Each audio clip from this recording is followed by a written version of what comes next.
আল্লাহর কসম করে বলি, যে সমস্ত নারীরা স্বামীকে অভিশাপ দেয়, ও মরে গেলেই বাঁচতাম, ওরে ছেড়ে দিলেই বাঁচতাম, ওর পালে এসে শান্তি হলো না, আমার কপালে সুখ হলো না, বড়া পড়া মরে না কেন, বড়া পড়ার সংসারে এসে সুখ হলো না, আল্লাহর কসম করে বলি, যে সমস্ত নারীরা স্বামীকে অভিশাপ দিবে, ইয়াউমেল কিয়ামতের ময়দানে বিনা হিসাবে তারা জাহান্নামে প্রবেশ করবে। আমার মারা যারা মাইকের আওয়াজ শোনেন, শুনে নেন, স্বামীকে যারা অভিশাপ করবেন, স্বামীকে লানত করবেন, স্বামীর বিরুদ্ধে অভিযোগ করবেন, যত আপনার নামাজ, আপনার রোজা, আপনার হজ সব কিছু বরবাদ হয়ে যাবে। স্বামীর প্রশংসা করবেন, আল্লাহর দরবারে আপনি নেকি পাবেন, আল্লাহর দরবারে নফল বন্দেগি পাবেন।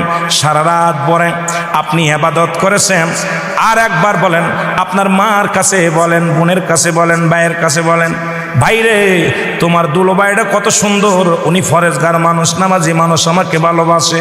যদি স্বামীর প্রশংসা করো, এই দুনিয়ার মধ্যে নফল ইবাদত হয়ে যাবে, তোমার নেকি হবে, আমলনামায় লেখা হবে। নবীজি বলছে, অধিকাংশ মহিলারা ওই কিয়ামতের ময়দানে ওই জাহান্নামী অধিবাসী হয়েছে যারা স্বামীর লানতকারী।